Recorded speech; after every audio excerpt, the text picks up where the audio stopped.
اور سب سے بڑی سعادت اور ایسی سعادت، ایسا اعزاز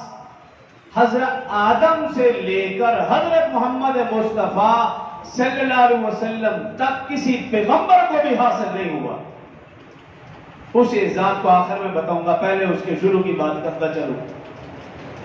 رمضان المبارک کا مہینہ تھا، 17 رمضان المبارک غزوہ بدر پیش آیا، 18 رمضان المبارک کو مسلمانوں کو فتح نصیب ہوئی، 19 رمضان المبارک راستے میں گزرا، 20واں روزہ تھا، صبح کے وقت رسول اللہ صلی اللہ علیہ وسلم صحابہ کرام رضوان اللہ علیہ مجمعین غزوہ بدر کی فتح کے بعد مدینہ پہنچے۔ حضرت عثمان رضی اللہ عنہ، حضرت اسامہ بن زید رضی اللہ عنہ، یہ دو حضرات مدینہ میں موجود تھے۔ رسول اللہ صلی اللہ علیہ وسلم کی بیٹی حضرت رقیہ رضی اللہ عنہ، حضرت عثمان رضی اللہ عنہ کی زوجہ حضرت رقیہ رضی اللہ عنہ شدید بیمار تھی۔ رسول اللہ صلی اللہ علیہ وسلم نے ان دونوں کو حکم دیا تھا کہ تم مدینہ میں رہو، ان کی تیمارداری کرتے رہو، عیادت کرتے رہو، ان کی دیکھ بھال کرو۔ رسول اللہ صلی اللہ علیہ وسلم 20 رمضان صبح کے وقت جب یہ قافلہ مدینہ پہنچا، زید بن حارثہ سب سے آگے ہوتے، حالات بھی بتاتے رہتے، اور مدینہ بھی سب سے پہلے وہ پہنچے، اور انہوں نے جا کر اطلاع بھی کر دی کہ مسلمان فتح یاب ہو کر تشریف لا رہے ہیں اور تھوڑی ہی دیر کے بعد پہنچنے والے ہیں۔ جیسے ہی اطلاع دی، اسامہ بن زید کے کان میں آواز پڑی، اسامہ بن زید جو حضرت عثمان رضی اللہ عنہ کے ساتھ تھے وہاں سے دوڑے رسول اللہ صلی اللہ علیہ وسلم کے پاس حاضر خدمت ہوئے، اور رسول اللہ صلی اللہ علیہ وسلم نے جیسے ہی دیکھا پوچھا، اے اسامہ مجھے میری بیٹی کے متعلق بتاؤ، ان کی طبیعت کیسی ہے، حالت کیسی ہے؟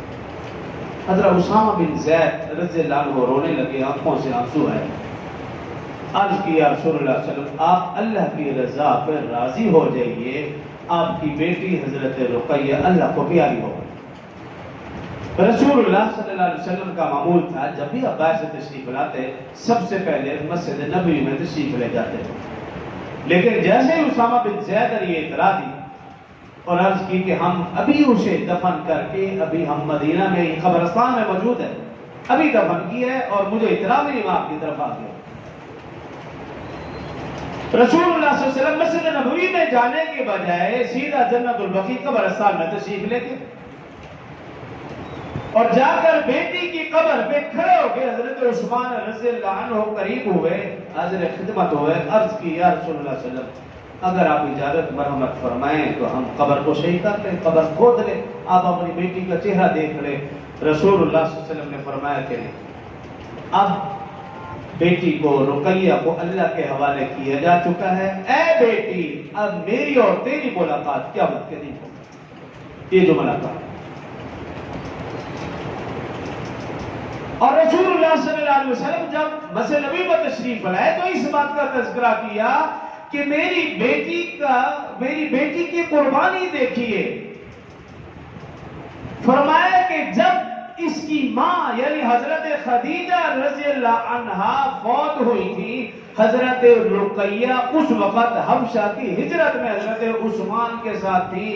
جب ماں فوت ہوئی، ماں نے بیٹی کا چہرہ نہیں دیکھا، بیٹی نے ماں کا چہرہ نہیں دیکھا، اور آج عجیب اتفاق ہے کہ جب بیٹی فوت ہوئی اسے دفنایا جا چکا ہے، باپ نے بیٹی کا چہرہ نہیں دیکھا، بیٹی نے باپ کا چہرہ نہیں دیکھا، اسی حالت میں اللہ کے حوالے ہو گئی، یا اللہ میں تیری رضا پہ راضی ہوں تو جس حال میں رکھے میں خوش ہوں۔